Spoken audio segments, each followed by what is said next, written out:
Oke, Assalamualaikum warahmatullahi wabarakatuh. Pada video kali ini, saya akan membahas tentang statistik, khususnya statistik data berkelompok ya. Jadi pada video sebelumnya kita sudah bahas secara singkat teori dan soal-soal dari statistik, khususnya untuk statistik data tunggal. Nah, pelajaran ini merupakan matematika wajib untuk kelas 12 ya. Kalau di statistik data berkelompok, itu konsepnya kurang lebih sama seperti untuk statistik data tunggal. Cuman kalau di data tunggal itu datanya muncul uh, dalam bentuk bukan dalam bentuk kelas interval, tetapi kalau di data berkelompok ciri khas datanya itu adalah dalam bentuk kelas interval atau data interval. Nah, statistik data berkelompok ya. Jadi statistika khusus untuk data berkelompok. Data berkelompok. Oke. Nah, di statistik data tunggal kita kenal istilah central tendency atau ukuran pemusatan data. Demikian pula di statistik data berkelompok juga ada. Jadi ada ukuran pemusatan data dan ada ukuran penyebaran data. Jadi ukuran pemusatan data ya, pemusatan data yang termasuk di dalamnya adalah yang pertama itu adalah rata-rata atau sering disebut sebagai mean. Kemudian yang kedua adalah kita akan bahas tentang median. Kemudian yang berikutnya kita akan bahas tentang modus. Ya. Kemudian untuk ukuran penyebaran data atau dispersinya itu kita akan bahas tentang kuartil ya, ukuran penyebaran data. Kita akan bahas tentang kuartil, bagaimana mencari kuartil. Kemudian kita akan bahas tentang ragam atau variansi, kemudian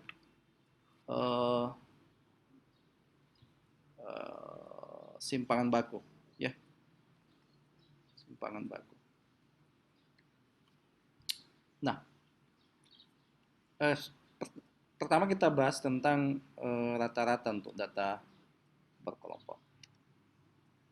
Nah, jadi untuk rata-rata data berkelompok ya, dari awal saya sampaikan bahwa ciri khas dari data berkelompok itu adalah datanya berupa kelas interval ya. Jadi kalau misalkan saya punya tabulasi frekuensi ya, misalkan ini adalah interval datanya, kemudian di sini misalkan saya punya nilai interval misalkan nilai A, B, kemudian C, D, kemudian E, F, dan seterusnya. Kemudian di sini ada namanya frekuensi. Kemudian muncul frekuensi di sini adalah, kita misalkan di sini adalah frekuensinya adalah M, N, O, dan seterusnya. Nah, maka untuk mencari rata-rata ya, rata-rata kita harus melibatkan titik tengah kelas interval. Jadi rata-rata data berkelompok itu adalah dirumuskan sebagai sigma dari frekuensi dikali dengan nilai tengah dari kelas interval dibagi dengan jumlah frekuensi. Ya. Ini mirip dengan di data tunggal ya. Tapi kalau di data berkelompok kita menggunakan data tengah dari kelas interval. Nah, data tengah sendiri itu adalah ya, itu setengah dari nilai batas bawah ya, batas bawah interval. Jadi nilai batas bawah interval ditambah dengan batas atasnya ya, nilai batas atas kali setengah. Itu nilai tengah ya. Nanti kita masuk ke contohnya sebentar. Nah, kemudian ini yang median, ini yang rata-rata. Nah, selanjutnya kita masuk ke median ya. Jadi median itu sama dengan ini nilai tengah ya, nilai tengah. Nilai tengah. Nah, otomatis karena dia berada di tengah-tengah, maka otomatis kita akan mencari letak mediannya terlebih dahulu. Jadi kalau di data tunggal, kita langsung bagi dua datanya, di mana dia data mediannya, n per 2-nya ya. Nah, kalau di data interval atau data berkelompok, maka yang pertama kita cari itu adalah n per 2-nya. Atau dengan kata lain, kita cari letak kelas interval mediannya ada di mana. Ya, jadi median itu dirumuskan sebagai median itu sama dengan tepi bawah kelas median ditambah dengan setengah dari data dikurangi dengan frekuensi kumulatif sebelum kelas median dibagi dengan frekuensi yang bersesuaian dengan kelas median dikali dengan lebar kelas. Ya, nanti sebentar kita lihat lebih jelasnya di contoh soal ya. Ini median. Ini median. Yang berikutnya modus. Modus itu kata kuncinya ya, kita cari frekuensi yang terbesar. Jadi untuk mencari kelas modus itu perhatikan frekuensi terbesar. Itu kata kuncinya ya. Setelah kita ketahui frekuensi terbesar, maka kita akan dapat modus itu terletak di kelas interval mana. Nah, untuk menentukan modus itu dirumuskan sebagai bahwa modus itu adalah tepi bawah kelas modus ditambah dengan selisih frekuensi kelas modus dengan kelas sebelumnya dibagi dengan D1 ditambah dengan selisih frekuensi kelas modus dengan setelahnya. Ini dikali dengan lebar kelas. Jadi mirip-mirip ya. Ini. Oke.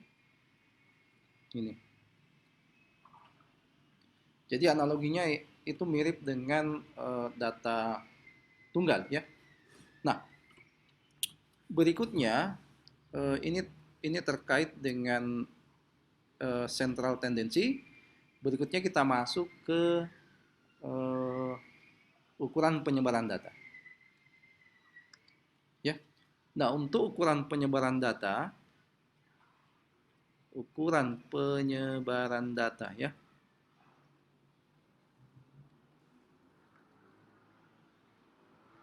Nah, untuk ukuran penyebaran data itu kita akan berbicara tentang kuartil, bagaimana mencari kuartil dan bagaimana mencari ragam ya atau varians dan simpangan baku. Ya.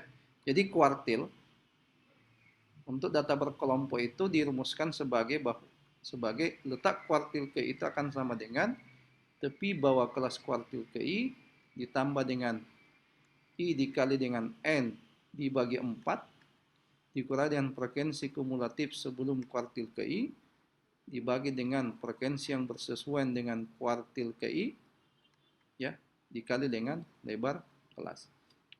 Jadi selalu kita melibatkan tepi bawah ya. Jadi di sini I-nya itu berjalan dari 1 sampai 3. Ya. Jadi I-nya bisa diganti 1 sampai 3. Ini untuk yang mencari kuartil. Nanti kita masuk ke contoh soal untuk lebih jelasnya.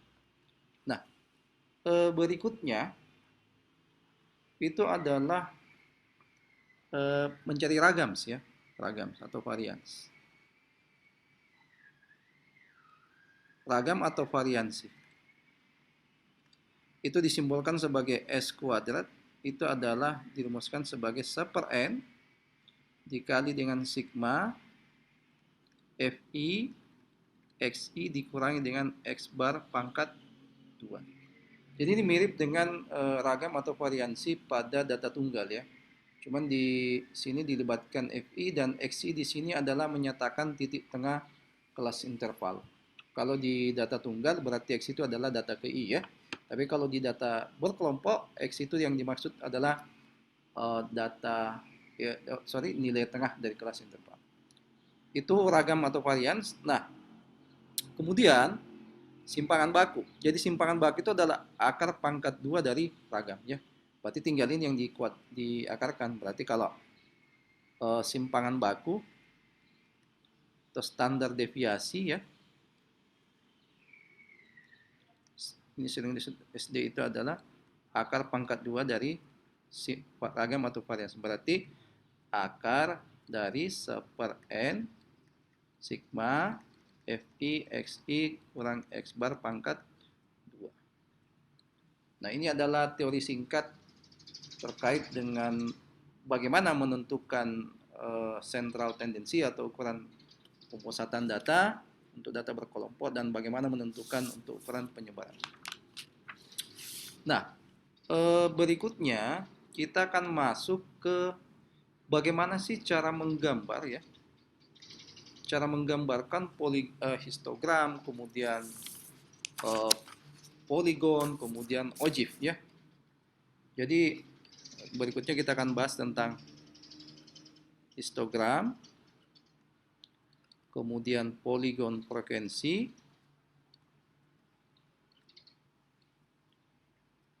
kemudian ogive.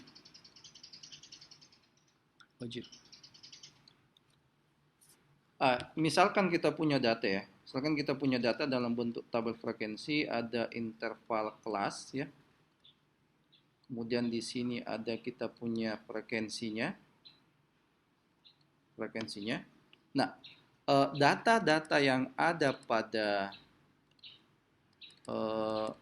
tabulasi frekuensi ini itu bisa disajikan dalam bentuk histogram. Jadi ini bisa direpresentasikan dalam bentuk histogram, bisa direpresentasikan dalam bentuk poligon frekuensi, bisa direpresentasikan dalam bentuk ogive. Ya. Jadi yang pertama, apa sih itu histogram? Ya. Jadi histogram itu merupakan diagram kotak ya. Jadi kalau kita lihat histogram itu akan berupa seperti ini ya. Jadi ada garis sumbu mendatar, ini menyatakan interval, dan ada sumbu vertikal, ini menyatakan frekuensi. Nah, jadi dia disajikan dalam bentuk diagram batang seperti ini. Ya, ini contoh saja ya, dan seterusnya. Nah, di histogram itu ya, titik-titik yang terletak pada kelas interval itu adalah untuk yang di sumbu mendatarnya itu adalah menyatakan tepi bawah ya. Itu menyatakan tepi kelas terbawah. Jadi menyatakan tepi bawah setiap kelas interval. Kemudian yang tinggi dari diagram batangnya ini itu menyatakan frekuensinya ya. Itu menyatakan frekuensi. Jadi histogram secara definisi itu ini bisa kita definisikan bahwa itu diagram kotak ya. Dia berupa diagram kotak yang lebarnya itu, jadi yang lebar ini itu menyatakan panjang kelas ya. Jadi lebar dari kotaknya itu menyatakan panjang kelasnya. Lebar dari kotaknya itu menyatakan panjang kelas. Kemudian titik-titik ya, batas-batas tepi, ini yang tadi yang saya maksud, batas-batas tepi ini ya, batas-batas tepinya itu merupakan tepi bawah dan tepi atas ya, tepi atas kelas. Jadi batas-batas tepinya itu, batas-batas tepi kotak ya, ini yang saya maksud ya, kotak ini menyatakan tepi batas bawah, dan tepi batas atas kelas interval. Seperti itu. Kemudian tinggi dari histogram ini, jadi tingginya itu ya, kemudian tinggi dari kotak ini itu menyatakan frekuensi. Itu histogram. Nah, kemudian untuk poligon frekuensi itu adalah kita bisa dapatkan dari histogram. Caranya gimana? Dengan menghubungkan titik-titik tengah dari setiap kelas interval pada poligon frekuensi. Jadi kalau pada histogram. Jadi kalau misalkan sambil titik di sini, ya, di sini misalkan, kemudian di sini titik-titik tengah, sini, ya. Nah, kemudian titik-titik tersebut saya hubungkan, ya, seperti ini misalkan. Nah, inilah yang saya akan dapatkan sebagai poligon frekuensi. Jadi seperti itu. Jadi untuk menggambarkan poligon frekuensi itu kita dapatkan dengan mencari titik-titik tengah, mengambil titik-titik tengah pada tiap kelas interval pada histogram, kemudian titik-titik tersebut itu kita hubungkan, maka membentuk yang namanya poligon frekuensi. Jadi konsepnya seperti itu.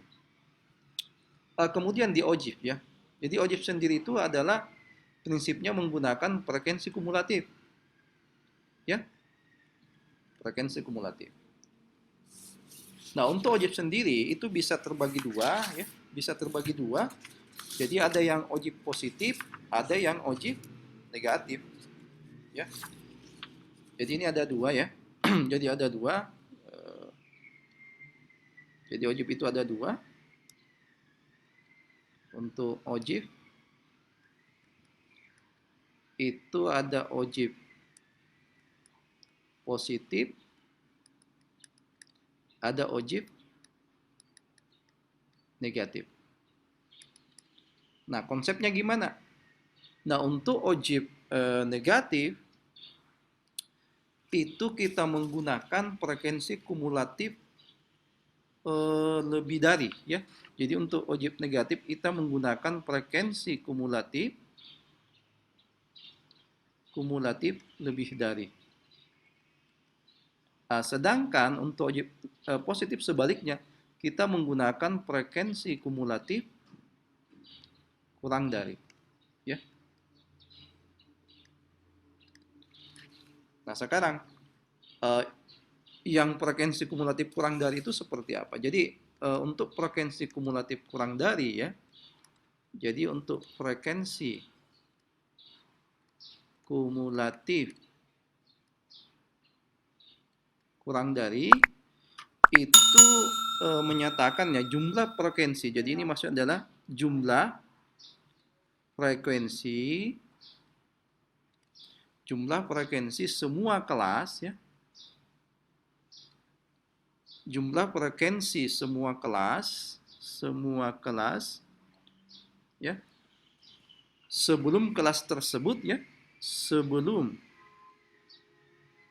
kelas tersebut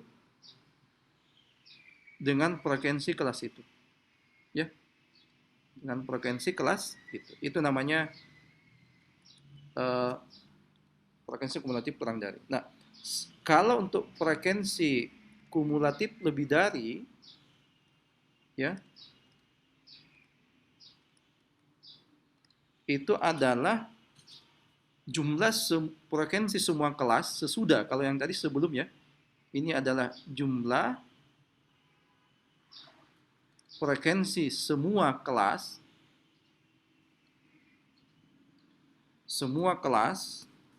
sesudah kelas tersebut, ya, sesudah kelas tersebut dengan frekuensi kelas itu, ya, dengan frekuensi kelas itu. Jadi ini kata kuncinya. Jadi kalau dia kumulatif kurang dari sebelum kelas, ya, jumlah semua frekuensi semua kelas sebelum kelas tersebut, ya, dengan frekuensi kelas itu. Sedangkan di kumulatif lebih dari itu adalah sesudahnya, ya, sesudahnya. Nah, itu kata kuncinya, ya. Oke, supaya teman-teman memiliki pemahaman tentang frekuensi kumulatif kurang dari dan frekuensi kumulatif lebih dari, coba kita perhatikan contoh tabel frekuensi berikut, ya. Jadi misalkan saya punya tabel frekuensi, ya. Misalkan di sini adalah interval kelas, ya. Interval kelas. Kemudian di sini adalah frekuensi. Kemudian yang pertama saya punya 100 sampai 199, 200 sampai 299, 300 sampai 399, kemudian 400 sampai dengan 499, 500 sampai 599 ya. Kemudian misalkan 600 sampai dengan 699, kemudian 700 sampai 799. Nah, misalkan frekuensi untuk kelas yang pertama ini adalah 15, kemudian di sini adalah 20, kemudian di sini adalah 30, kemudian di sini adalah 25, kemudian di sini adalah 15, di sini adalah 10, dan di sini adalah 5. Nah, kalau kita jumlahkan frekuensinya ini adalah berarti berapa? 120 ya.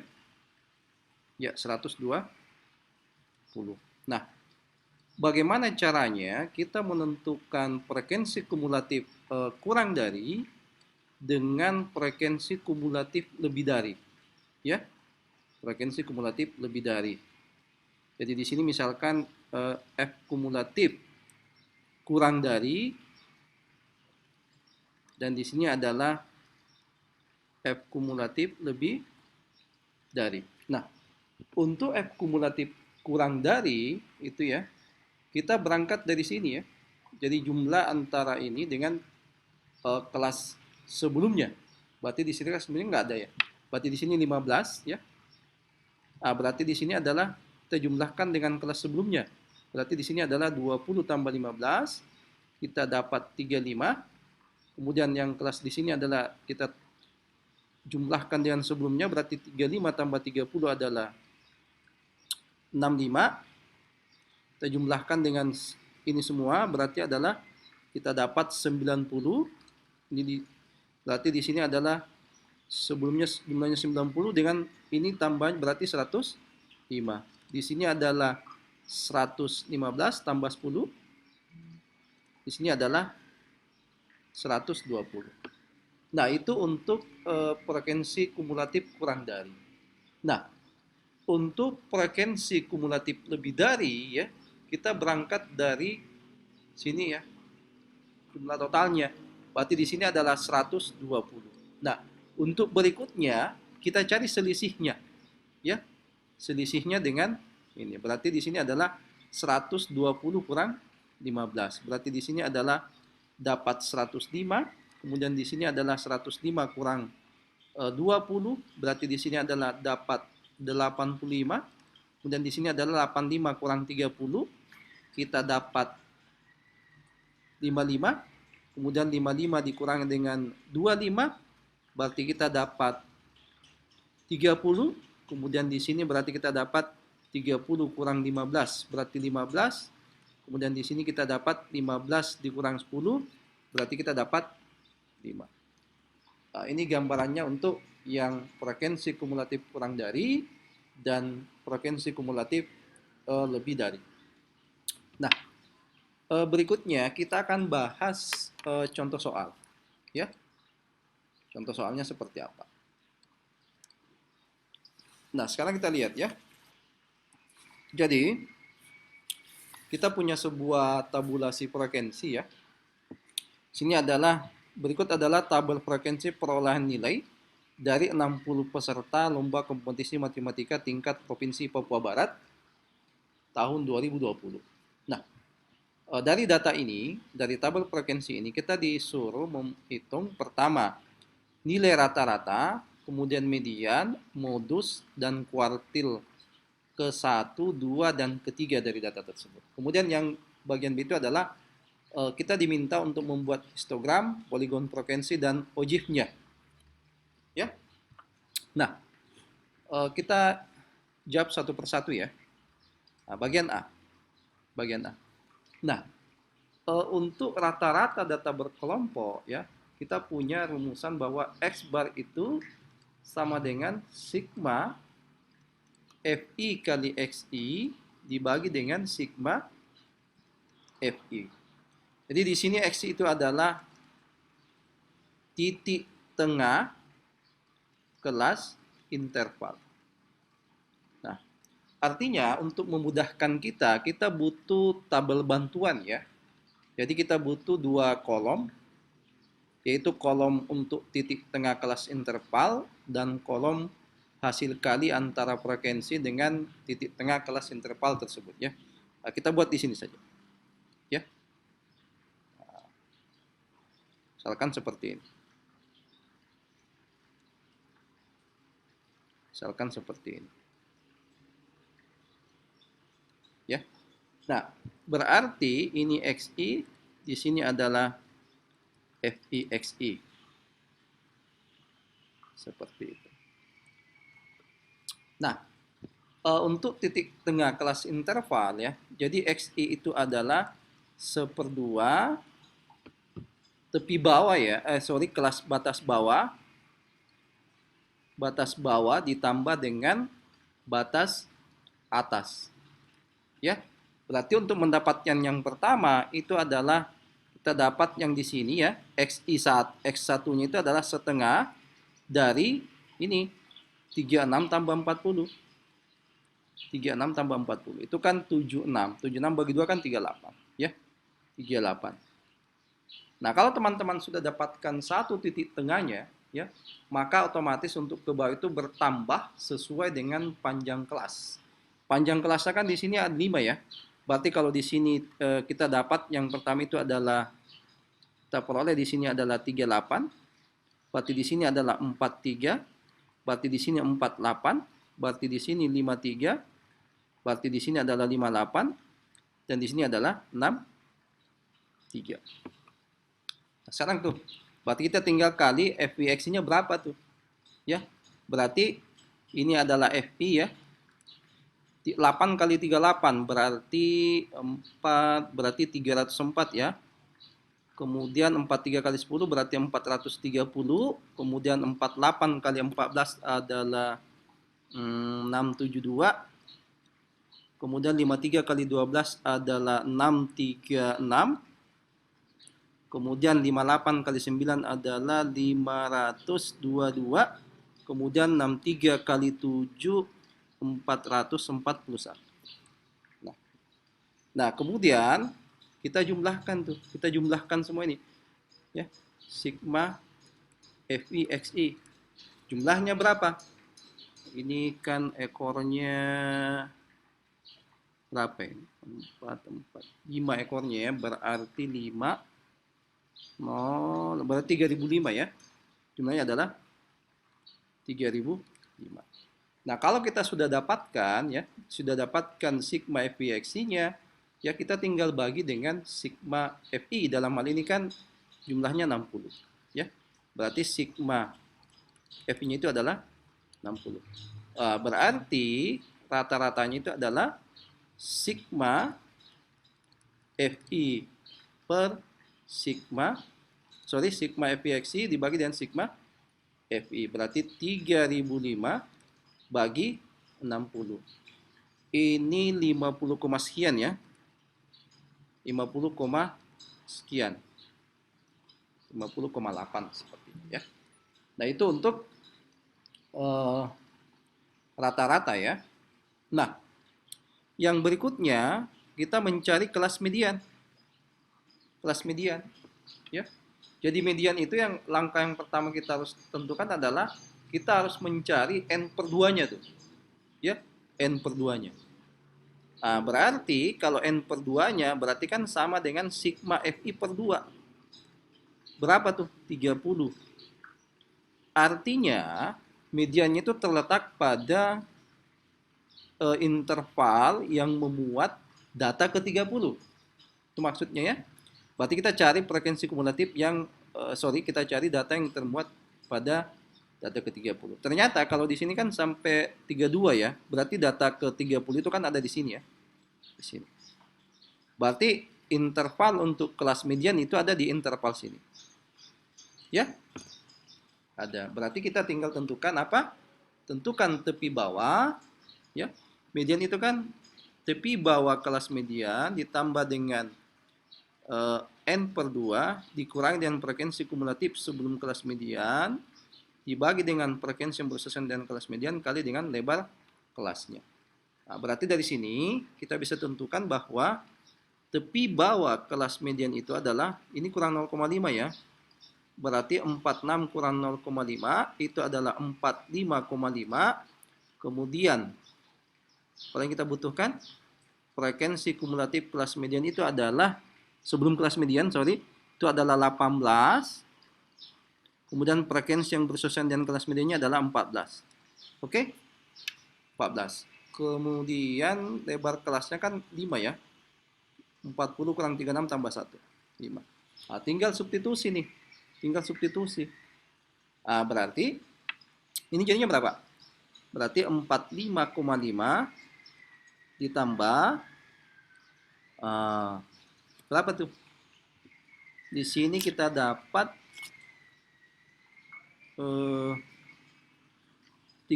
kurang 18 ya. 30 kurang 18 kali 5 ini dibagi dengan 14. Oke? 14. Nah, berarti kita akan peroleh 45,5 berarti di sini kan 30 ya. 30 12 per 14 berarti 60 per 14 itu sekitar 4, sekian ya. Berarti 45,5 ditambah dengan 4, sekitar 4,28. Berarti itulah mediannya ya. Mediannya. Nah, berarti mediannya itu adalah 45,5 tambah 4,28. Berarti 49,78. Itu mediannya. Nah, sekarang kita bahas modus ya. Modusnya. Oke. Nah, sekarang kita lihat modus. Nah, modus ya, yang teman-teman harus lihat bahwa pahami bahwa kalau kita berbicara modus ya, berarti kita harus melihat langkah pertama itu prinsipnya sama dengan kita cari dia di mana dulu kelasnya, di mana dia letak kelas intervalnya, ya. Modus kita perhatikan, lihat yang frekuensi terbesar. Nah, di mana dia frekuensi terbesarnya? Ya, ternyata kalau kita lihat dia juga ada di sini, 14. Berarti modusnya itu terletak di interval ini ya. Nah, berarti kalau kita sudah tahu di mana letak intervalnya, kita tinggal ingat rumus modus tuh. Berarti tepi bawah kelas modus ditambah dengan selisih antara frekuensi kelas modus dengan kelas sebelumnya, ya, per D ini D2 itu adalah selisih kelas modus dengan frekuensi kelas modus dengan kelas setelahnya dikali dengan lebar kelas. Nah, tepi bawah kelas modus tuh. Kan di sini berarti 46,46 kurang 0,5. Berarti kan jadinya adalah 45,5. Nah, D1-nya kan selisih 14 dengan 10, berarti kan 4. Ya, dengan setelahnya kan selisihnya 2, berarti 4 per 4 tambah 2 kali lebar kelas 5. Dari mana 5? 40 kurang 36 tambah 1. Nah, ini modusnya ya. Ini tinggal dihitung seperti apa namanya tepatnya. Ini kan jadinya adalah 20 per 6 itu sekitar 3,3 ya. 20 bagi 6 sekitar 3, sekian. Berarti modusnya itu adalah 45,5 ditambah dengan 3,33. Ini menjadi berapa tuh? 48,83. Ya. Itu modus. Nah, teman-teman harus perhatikan bahwa sebenarnya kalau kita sudah menentukan kelas intervalnya dia berada di mana letak modusnya, maka pasti nilai modus itu akan terletak di antara interval 646 sampai 50 dalam hal ini ya. Kalau teman-teman dapatkan nilai yang lebih di atas 50, berarti itu ada kesalahan perhitungan. Demikian pula dengan median. Median juga pasti akan terletak di interval sini. Oke? Itu median. Sekarang kita bahas yang mencari kuartilnya, ya, mencari kuartil. Nah, kuartil ya, dalam hal ini kita harus cari dulu letaknya. Jadi kata kuncinya kalau teman-teman misalkan eh, kalau misalkan teman-teman ya, teman-teman diminta mencari median, modus, kuartil, langkah pertama itu harus teman ingat adalah kita tentukan dulu di mana letak kelas intervalnya berada. Nah, ya. Nah, ini sama kalau untuk kuartil, kuartil itu kan kita harus bagi 4 tuh, ya kita harus bagi 4 datanya tuh. Oke, nah kalau begitu, ya kalau dari soal sini ya, kita disuruh tentukan kuartil 1, 2, 3.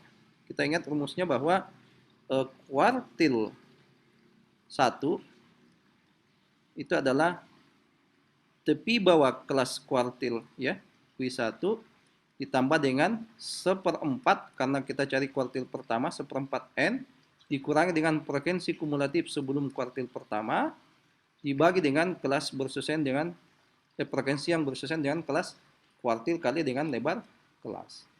Nah, kita cari itu. Nah, berarti 1/4 N. N-nya kan tadi 60 ya.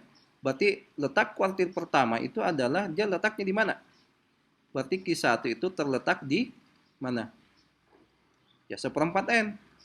Berarti 1/4 kali 60. Ini kan 15. Artinya dia terletak pada data yang memuat data ke-15.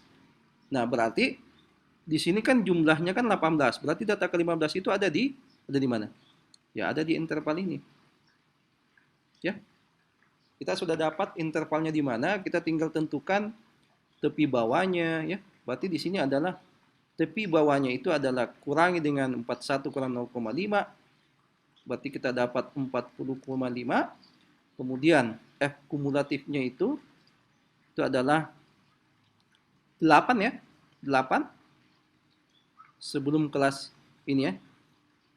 Frekuensi kumulatif sebelum kuartil pertama. Kemudian yang bersesuaian dengan frekuensinya itu adalah dalam hal ini adalah 10. Kemudian lebar kelasnya itu adalah 5. Dan nilai-nilai ini kemudian kita substitusikan ke sini. Ya. Berarti jadinya adalah Q1 itu sama dengan tepi bawahnya adalah 40,5 ditambah dengan 1/4 N-nya itu adalah 15. Berarti di sini 15 dikurang dengan frekuensi kumulatif sebelum kelas kuartil pertama ya, berarti 8 ya. Dibagi dengan frekuensi kumulatif yang bersesuaian, berarti bagi 10 ya. Dikali dengan lebar kelas kali 5. Ini berapa ini? Ini kan kita bisa coret, ini sisa 2, ini 7. Berarti kan 7 bagi 2 3,5 ditambah dengan 40,5 berarti 44 ya. 44. Ini adalah kuartil pertama. Sama halnya juga dengan kuartil kedua, ya. Oke, kuartil kedua kita hapus dulu sini ya. Jadi kuartil kedua, untuk menentukan letak kuartil kedua, ya.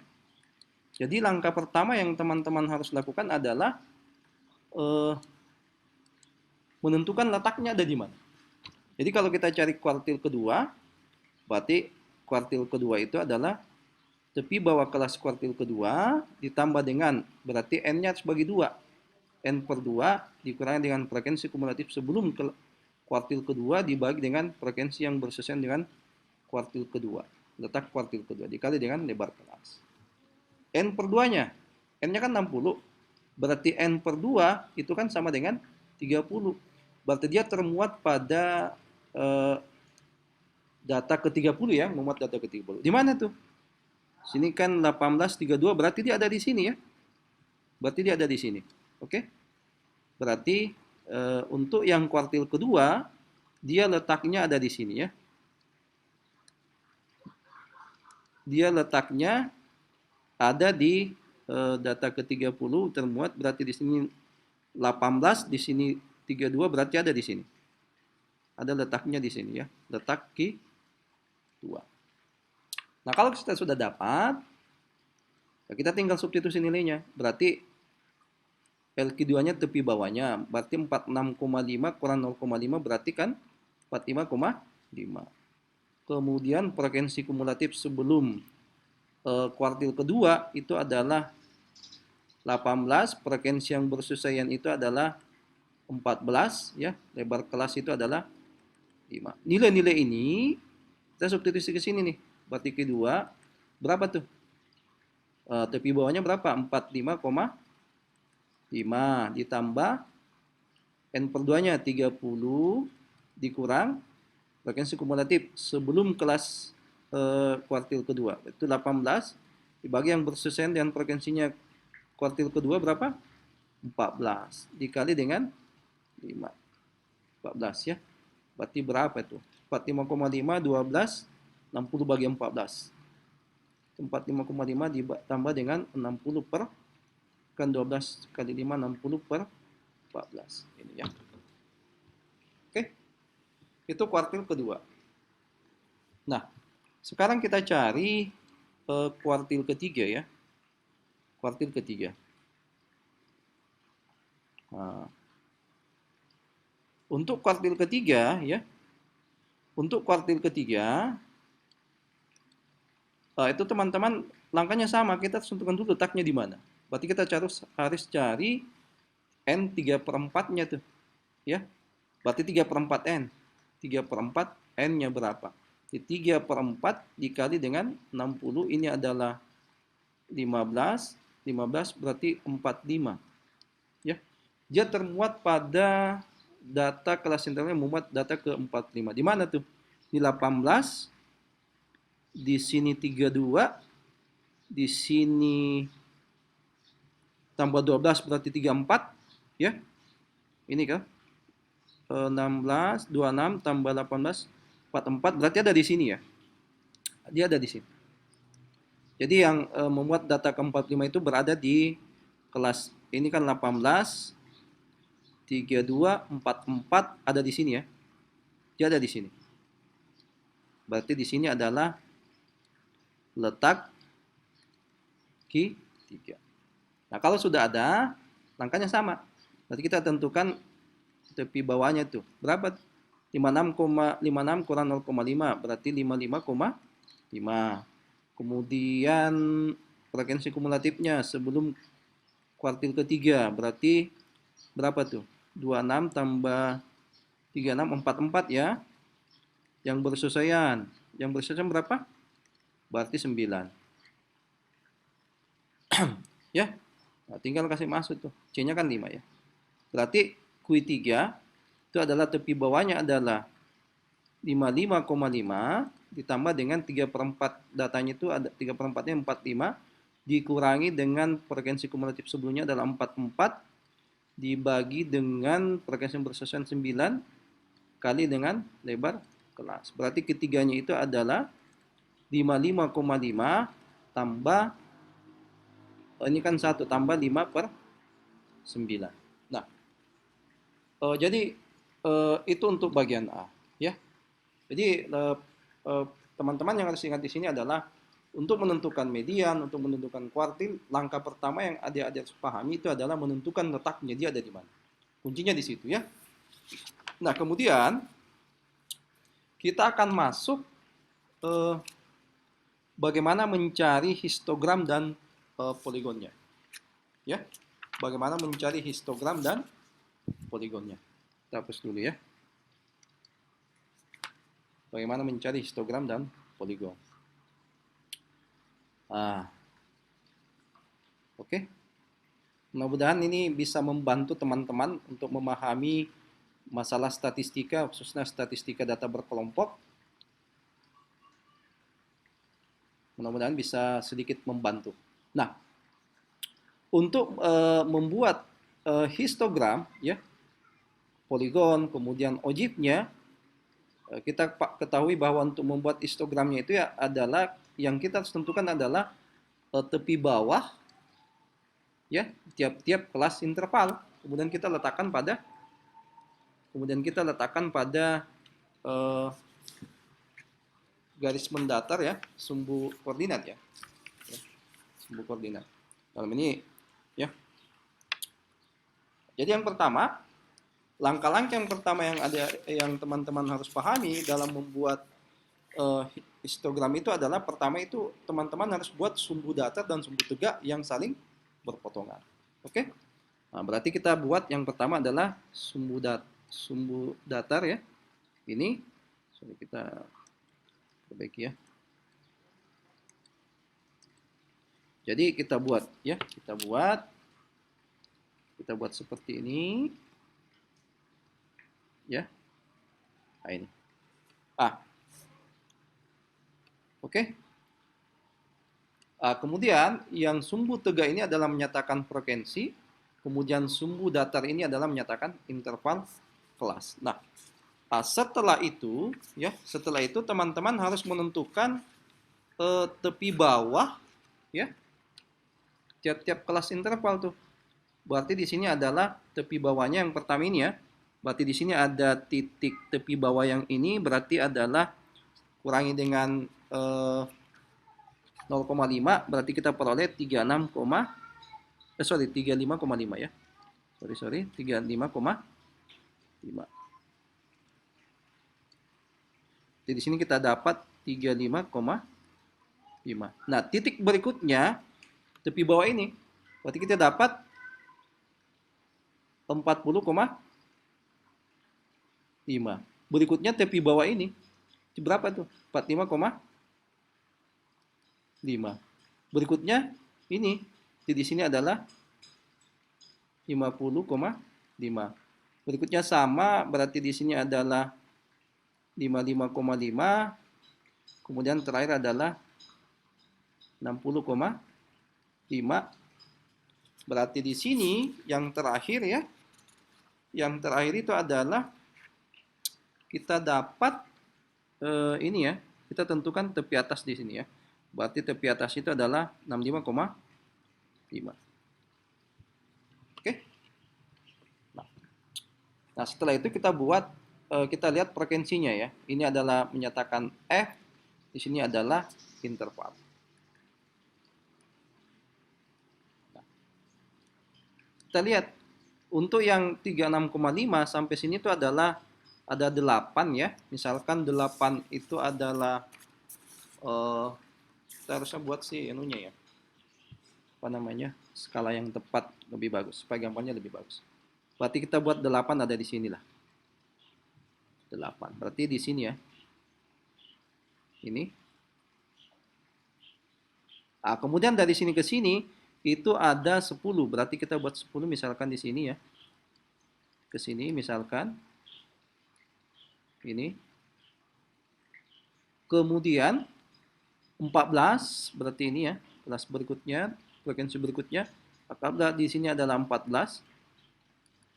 Ke sini dia. Kemudian kelas berikutnya 12, berarti anggap di sini 12. Ini ya. Ini. Kemudian berikutnya adalah 9, anggap di sini 9. Di 9 ya. Di sini. Kemudian berikutnya adalah 7. Anggap di sini 7. Sini 7. Di sini ya. Nah, inilah histogramnya ya. Jadi yang teman-teman harus lakukan pertama kali untuk mengubah merepresentasikan tabel frekuensi ini ke dalam bentuk histogram, yang pertama adalah buat sistem sumbu tegak ya.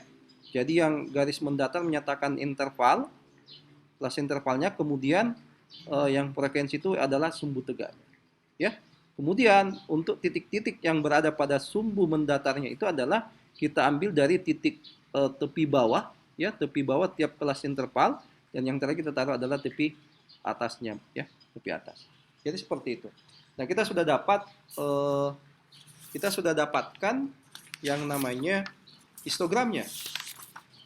Histogram kita sudah dapat.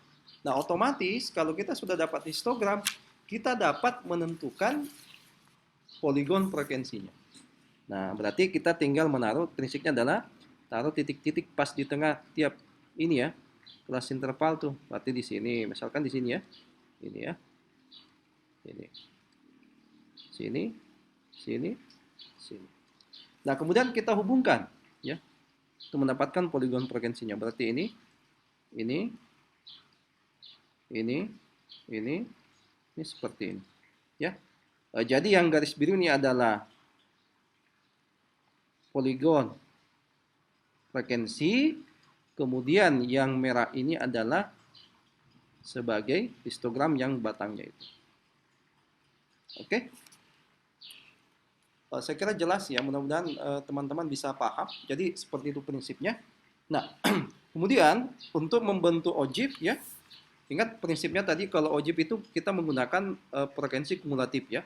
Baik itu frekuensi kumulatif kurang dari maupun apa namanya? Frekuensi kumulatif lebih dari. Ya. Oke? Nah, berarti kita harus tambahkan di sini nih. F kumulatif kurang dari dan F kumulatif lebih dari. Saya gunakan simbol ini ya. Jadi ini adalah kurang dari. Nanti teman-teman bisa rapikan ya. Ini lebih dari. Nah, untuk frekuensi kumulatif kurang dari ya, seperti prinsipnya tadi. Berarti di sini adalah 8. Di sini jumlahnya adalah 18. Di sini sampai sini adalah 32. Di sini adalah berapa itu? 32 tambah 12. 44. 44 tambah 9, 53. Di sini 60. Nah, untuk frekuensi kumulatif lebih dari, ya, berarti di sini adalah 60 ya. 60 berarti di sini adalah 60 kurang 8 berarti kan 52, 52 kurang 10 berarti kan 42, 42 kurang 14, 28, 28 kurang 12 itu adalah 16 ya. 16 kemudian 16 kurang 9 berarti 7. Oke. Nah, ini. Nah, langkah berikutnya kalau kita sudah menentukan frekuensi kumulatif kurang dari maupun frekuensi kumulatif lebih dari, ya kita gambarkan pada sumbu tegak juga. Jadi letakkan jadi data ini kemudian kita pakai ya. Seperti ini. Sorry ya, supaya gambarnya bagus. Misalkan gambarkan ya pada ini ya sumbu tegaknya ya. Jadi kita pakai ini, sorry ya. Kita pakai yang di sini. Oke. Berarti kita gambarkan di sini ya. Gambarkan seperti ini misalkan. Ya. Ini adalah sumbu tegaknya, ini adalah frekuensi kumulatifnya. Ya. Di sini adalah nilai interval. Jadi kita letakkan titik-titik tepi bawahnya, berarti di sini adalah 35,5, kemudian di sini adalah 40,5, kemudian di sini adalah 45,5, kemudian di sini adalah 50,5, kemudian di sini adalah 55,5, kemudian di sini adalah 60,5, kemudian di sini adalah 65,5. Ya. 65,5. Di sini adalah 65,5. Nah, langkah berikutnya ya, kita harus letakkan di frekuensinya ini untuk ini berapa? 35,5 ini ya. Kita gambarkan dulu yang ojib positif. Kalau ojib positif berarti kita gunakan frekuensi kumulatif kurang dari. Berarti di sini 8 ya. Anggap di sini 8. Kita dapatkan ini ya. Kemudian 40,5 itu 18 ya. Dianggap di sini 18. Ini skalanya nggak tepat ya. Kemudian ada selanjutnya 45,5 itu adalah 32. Dianggap di sini 32. Sini 32. Ya. Kemudian selanjutnya itu adalah ini 50,5 itu ada 44. Anggap di sini 44. Ya. Ke sini. Kemudian selanjutnya itu adalah 53. Anggap di sini 53. 50,5 ya. Kemudian yang selanjutnya itu adalah 60. Berarti di sini 60. Ya. 60. Berarti di sini 0 ya. Sini 0. Nah, berarti kita dapatkan bahwa ojib positifnya ya, itu ojib positifnya kan kita tinggal menghubungkan titik-titik ini ya. Kita akan dapat seperti ini. Ya. Ini ojib positif. Nah, jadi kalau untuk ojib positif kita menggunakan frekuensi kumulatif kurang dari. Nah, untuk ojib negatif kita menggunakan frekuensi kumulatif lebih dari. Ya. Berarti kalau untuk yang apa namanya? Yang kumulatif lebih dari kelas ini kan 60 ya. Berarti kan ada di sini ya. Ada di sini. Kemudian yang ini 4 yang ada di 52. 52 berarti sekitar ini ya. Ini. Kemudian ada di berikutnya di 42 di ke sini. Ini kemudian ini ya. Ini. Kemudian yang berikutnya ini adalah ada di 28. 28 anggap di sini ya. Anggap di sini. Kemudian berikutnya ada di 16, anggapnya di sini.